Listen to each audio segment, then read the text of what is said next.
Boys and girls, yesterday we talked about how introductions are the first impression that your reader gets of your book.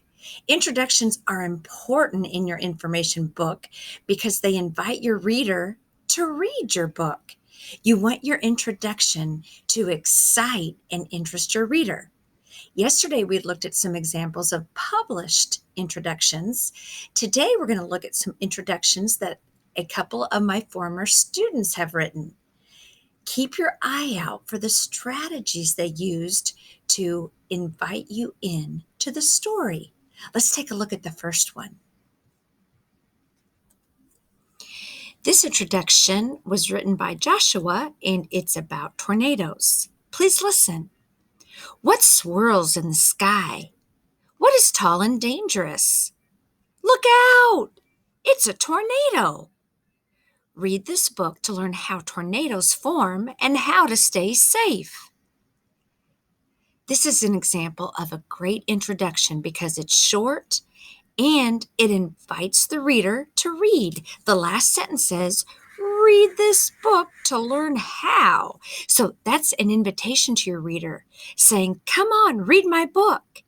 This introduction is also great because Joshua used different sentence patterns. He started with a question, he asked another question, and then he used an exclamatory sentence when he says, look out, it's a tornado.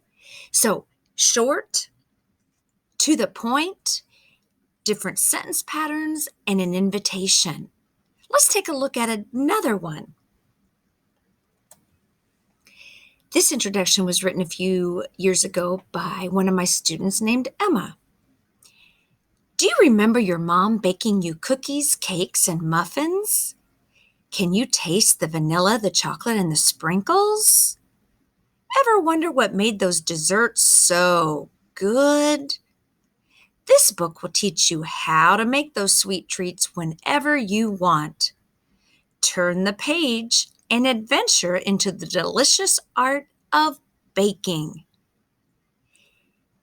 If your teacher has time, I would love for her to pause the video right now and for you to have a 2-minute discussion about what made this an excellent introduction. I'll tell you what I thought made it excellent, and I'm sure you mentioned these same ideas. I love how Emma asked question after question after question. Boys and girls, when you ask a question, you're making your reader think and you're making your reader respond in his or her head.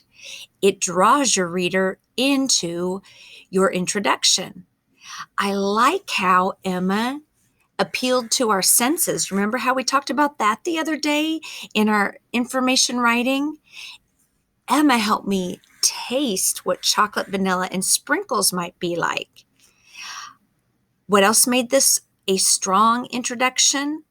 She invites us down here to turn the page, which means turn the page and read my story. And her word choice, adventure into the delicious art of baking, to me, that sounds like a professional writer. She's inviting us on an adventure to learn how to bake. So it's a strong introduction because of the questions. It's a strong introduction because she appealed to our senses.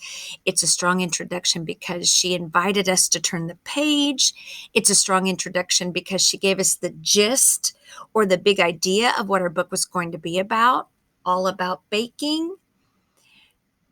I think that you can write a strong introduction too. And I think you've had a day to think about it. So I think you're ready. Please check out the next video. It's going to be a 1-minute how-to of where to go in Seesaw to find the introduction page and how to move it.